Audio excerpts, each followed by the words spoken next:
Os erros cometidos por Isla e Gustavo Henrique nos dois gols do Internacional, no empate 2-2, Inter e Flamengo domingo, no ótimo jogo do Beira-Rio pelo Campeonato Brasileiro, fizeram voltar uma discussão que até meio fora do seu tempo, né? Uma discussão meio surreal até. Se os times de futebol devem ou não sair jogando, trocando passes. Ou seja, em pleno século XXI, em 2020, quase 2021, já estamos caminhando para novembro, há quem defenda o jogo do bicão, do chutão. O time sai jogando, o adversário cria alguma dificuldade, sobe um pouco a marcação, dá um bico lá para frente e vê o que acontece. Ou seja, rifa a bola, manda para longe, depois tenta recuperá-la, vê o que acontece. Bem, esse conceito, essa ideia, ela é tão obsoleta, ela é tão antiga e é tão preguiçosa, porque o grande desafio, gente, para os times que se propõem a jogar um futebol minimamente organizado, é saber como sair jogando diante da pressão do adversário em seu próprio campo. O que o Flamengo não soube fazer. Então são falhas individuais dos dois jogadores, provocadas também por conta de um jogo coletivo deficiente. Eles não tinham opções de passe, também pelo mérito evidente do Internacional, que bloqueou as opções de passe dos jogadores do Flamengo e eles, acuados, não encontraram uma válvula de escape e nem mesmo deram o longo lançamento buscando o jogador lá na frente de forma minimamente organizada, que seria o ideal como uma saída extrema. E como saída de último recurso, aí sim, um chutão pode acontecer, mas não pode ser a regra. Você tem que ter a capacidade, ou tem que se preparar, você tem que treinar para, no momento que o time sobe a marcação, você sai com a bola, trabalha e você encontra espaço, inclusive, para atacar. O gol do Flamengo, marcado pelo Pedro, reflete isso também. O Internacional está pressionando e o Flamengo, dessa vez com o Isla, que tinha falhado no gol do Inter, no primeiro gol do Inter, momentos antes, gol do Abel Hernandes, ele consegue dar sequência na jogada e o Pedro se livra da marcação e o Clarão se abre à sua frente, especialmente quando o Vitinho corre na diagonal e arrasta a marcação da defesa colorada. O Pedro se aproxima da área e vê que tem a possibilidade do arremate, bate colocado para empatar o jogo. Ou seja, aquela jogada do Pedro, aquele espaço que ele encontrou, também deriva do fato de o time não ter dado um chutão e sim ter saído jogando. E ter dessa vez superado a primeira linha de marcação do time colorado, que é a linha dos atacantes que estão pressionando os defensores do Flamengo. Então esse jogo mostrou que sair jogando de forma organizada, de pé em pé, de forma organizada, pode levar o time a marcar um gol. Muitos gols são marcados assim e ninguém percebe, porque as pessoas veem o desfecho da jogada e não procuram a origem, o começo do lance. E também podem ser gols dos adversários quando a equipe que está saindo jogando cometer erros ou levar a pior no embate com os adversários que pressionam a sua saída de bola. São duelos, gente, do futebol. Mas um time que quer jogar futebol minimamente organizado tem que se propor a sair jogando. E o bicão, o chutão, é um recurso para momentos específicos. Talvez até devessem dar bicudas Isla e Gustavo Henrique naqueles dois lances. Ok, mas esse não pode ser o conceito. Nós não devemos, acho eu, criticar uma equipe de futebol por tentar sair jogando.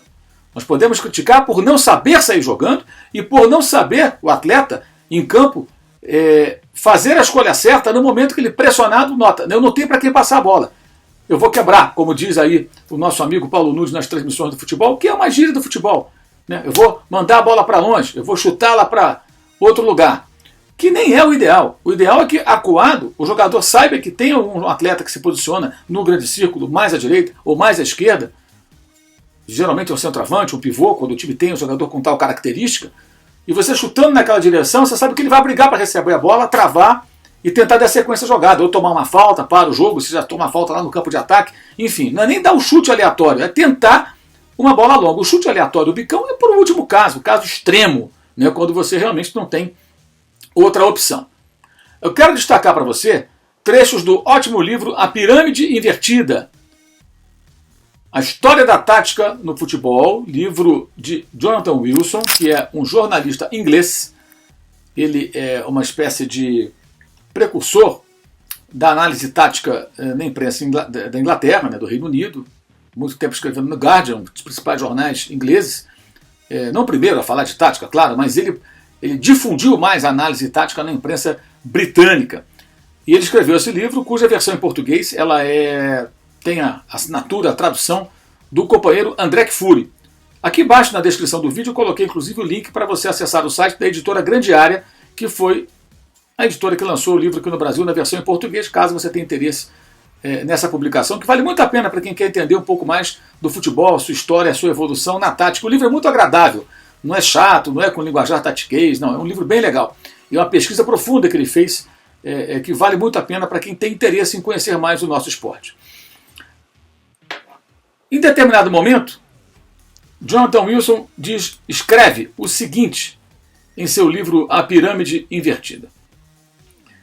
Tratando de jogos da pré-história do futebol, né, nos primórdios, nos anos 1840, primeira metade do século XIX, quando as regras do futebol nem estavam ainda estabelecidas, né, cada um jogava de um jeito, ele escreveu o seguinte: o jogo associado entre atacantes, se é que acontecia, era rudimentar.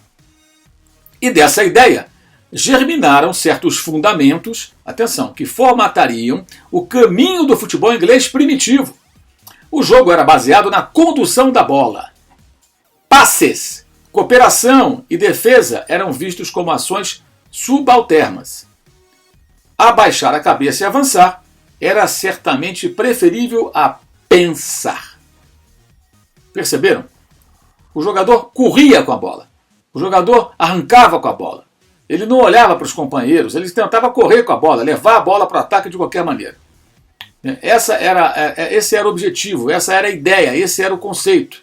Isso na primeira metade do século XIX, falamos aqui dos anos 1840, tá? Então já havia esse conceito. O passe era algo que não tinha sentido, né? Naquela visão, naqueles tempos. Aí em 1857 foi fundado o primeiro clube de futebol do mundo, o Sheffield FC, o Sheffield Football Club. Ainda existe até hoje, não tem mais futebol profissional. É o time, evidentemente, da cidade de Sheffield, na Inglaterra, onde existem dois clubes importantes ainda profissionais. O Sheffield FC não tem mais time profissional há muito tempo. Mas o Sheffield United, que disputa a Premier League, e o Sheffield Wednesday são hoje os times importantes da cidade, com torcidas, com história e tudo mais. Mas o Sheffield FC foi o pioneiro, o primeiro clube de futebol do mundo, que motivou o Wilson a escrever o seguinte em seu livro: ainda que não existisse uma cultura de passes no Sheffield, o time tinha o hábito de executar um chute longo para a frente a fim de aliviar as suas linhas. Então veja bem, isso por volta de 1870 e pouco, o primeiro clube de futebol do mundo tinha como proposta rifar a bola, aliviar suas linhas, manda para longe, para perto da área do adversário e ver o que acontece. Gente, olha quanto tempo tem isso, hein? 1870 e pouco. Realmente, é a pré-história do futebol.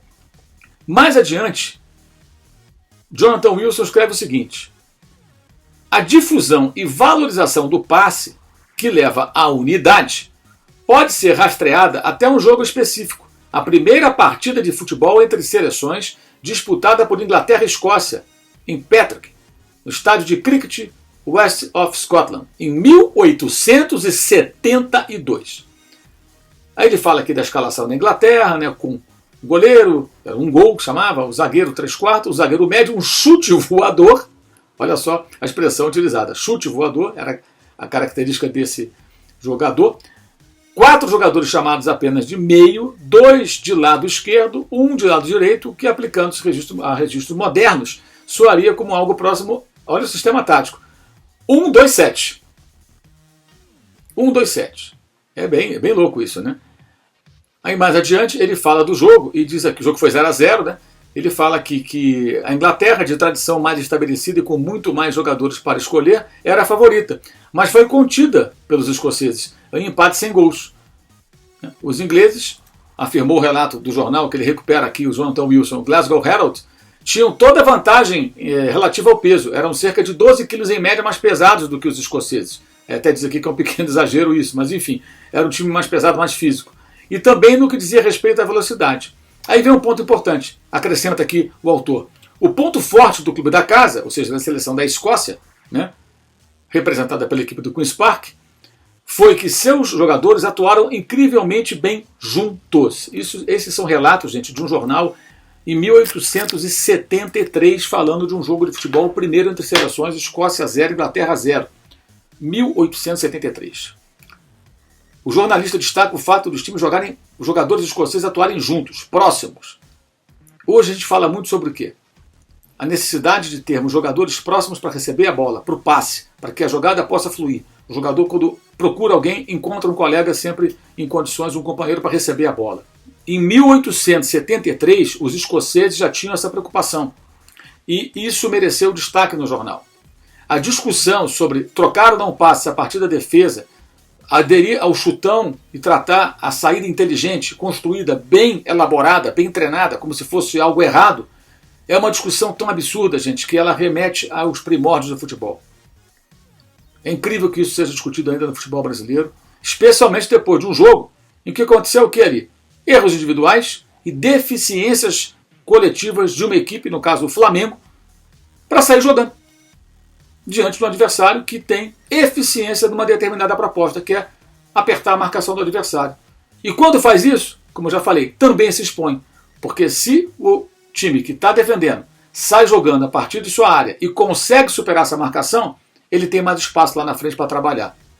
O Inter fez 2 gols porque subiu a marcação.